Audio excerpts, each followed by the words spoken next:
오늘의 힘이 되는 예배 오신 여러분 환영하고 축복합니다. 하나님께서 오늘도 우리에게 새 힘 주실 줄로 믿습니다.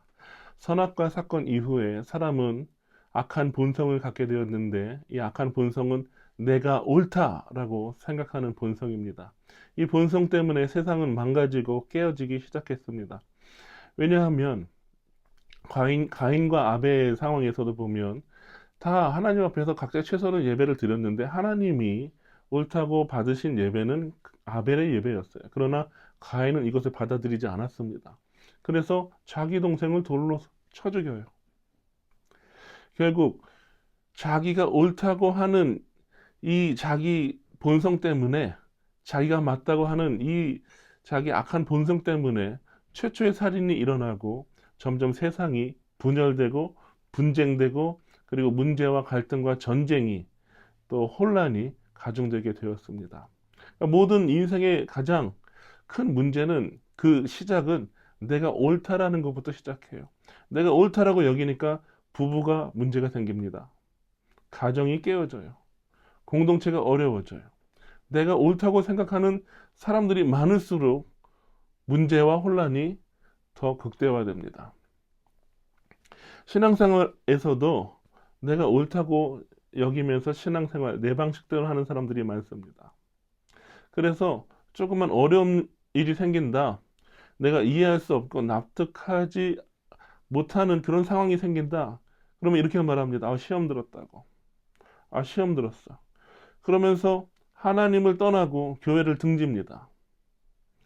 왜 그런가요? 내가 기준이 되어서 내가 옳다고 내가 항상 옳다고 내가 항상 맞다고 생각하기 때문입니다. 그러나 이 정답은요. 내가 옳은 게 아니고요. 내가 틀린 거예요. 정답은 하나님이 옳으신 것입니다. 상황적으로 하나님이 옳지 않은 것 같이 보일 때가 있어요. 그러나 정답은 하나님은 언제나 어디서나 영원히 항상 옳으시다. 이것이 정답입니다. 오늘 본문은 말합니다. 여호와여 주는 의로우시고 주의 판단은 옳으니이다. 시편 119편 137절 말씀. 시인은 고백합니다. 하나님은 의로우시고 하나님의 판단, 하나님의 말씀은 옳습니다. 라고 어떤 부연 설명 없이 그냥 딱 결론 내리고 있어요. 하나님은 언제나 옳으신 분이시다. 라고 말하고 있는 것입니다. 이렇게 고백하는 것 결코 쉽지가 않습니다. 어려워요. 하나님은 항상 옳다라고 하는 것은 하나님을 내 삶의 주인으로, 왕으로 인정하는 것이기 때문에 결코 쉽지가 않아요. 많은 사람들이 하나님을 믿는다고 하지만 자기가 옳다고 여기면서 살아가는 사람들이 많습니다. 그러나 이러한 신앙은 반드시 어떤 내가 이해할 수 없는, 납득할 수 없는 상황에 부딪히면 결국은 무너져 버려요. 그러나 어떤 상황에서도 하나님은 옳으시다.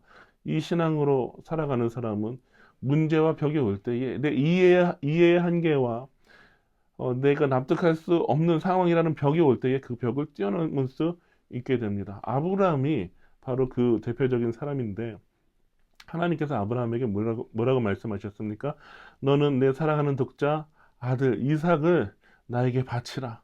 성경에서 사랑이라는 단어가 제일 처음 나온 곳이 바로 하나님께서 아브라함에게 이삭을 바치라고 할 때 나온 그 순간입니다. 그러니까 하나님은 아브라함이 이삭을 얼마나 사랑하는지 아셨어요. 그런데 그 이삭을 바치라는 거예요. 아브라함이 이것이 이해가 됐을까요? 하나님이 주셨는데 하나님이 그 아들을 도로 가져가신다. 그러니까 이 인간의 이해로 이해가 되지가 않습니다. 그러나 하나님은 그렇게 분명히 말씀하셨고 아브라함은 그 하나님 앞에 그렇게 하기로 결정합니다. 순종합니다. 그것을 어떤 이유에서인지 우리는 알 수가 있는데요. 아브라함이 아들을 데리고 종들과 가다가 이제 모리아 산에 올라가는데 종들에게 이렇게 말합니다. 나는 이 아이와 함께 하나님을 예배하고 다시 우리가 너희에게로 돌아올 것이다. 너희 기다려라. 이렇게 말하거든요. 분명히 하나님께서 바치라고 했는데 아브라함은 그래서 아들을 바치려고 가는데 종들에게 우리가 다시 너희에게 돌아오겠다. 이삭과 내가 너희에게 돌아오겠다라고 말하고 있는 것입니다. 아브라함은 자기 칼을 아들의 심장 위에 들 때까지만 해도 이해할 수 없었어요. 이해가 돼서 하는 건 아닙니다. 그런데 어떻게 그렇게 할 수 있었습니까? 하나님께서 내가 이 아들과 함께 다시 돌아오게 할 것이다. 이 모리아 산에 함께 내려오게 할 것이다. 라는 하나님을 향한 신뢰가 있었기 때문에 그렇게 한 것입니다. 그러니까 우리가 아브라함을 믿음의 조상이라고 말하죠.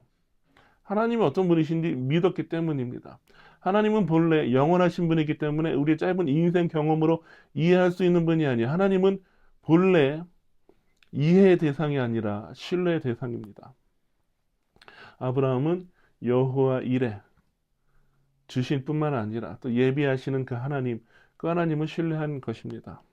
하나님은 우리가 이해하지 못하는 상황에서도 납득하지 못하는 그 조건 속에서도 여전히 오르시며 언제나 오르시며 또 누구에게나 오르시며 항상 오르십니다. 오늘도 그 언제나 오르신 하나님을 신뢰하는 하루가 되시기를 주님의 이름으로 축원합니다. 하나님은 늘 옳습니다. 이러하듯 저러하듯 아니라고 여겨도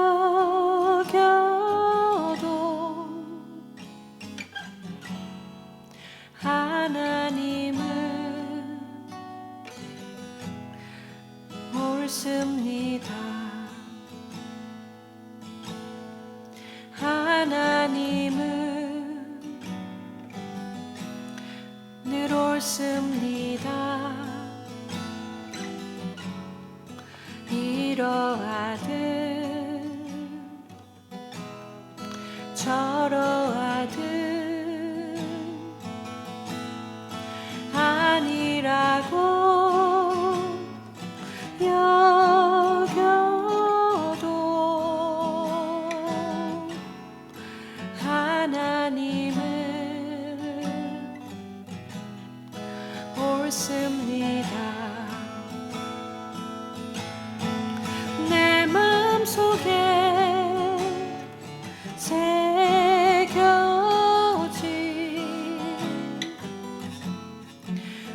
변함없는 그 진리 하나님은 언제나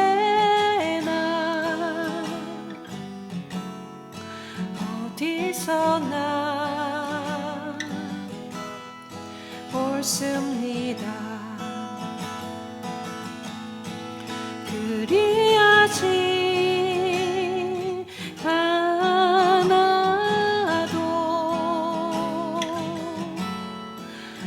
그러하지 않아도 하나님이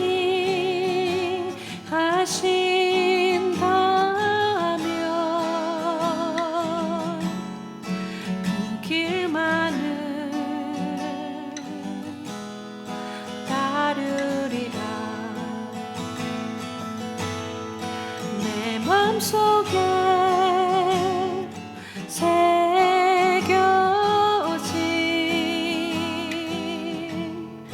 변함없는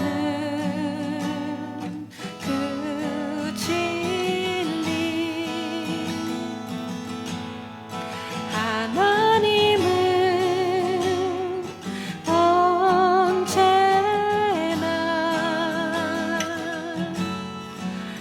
어디서나 옳습니다. 하나님은 언제나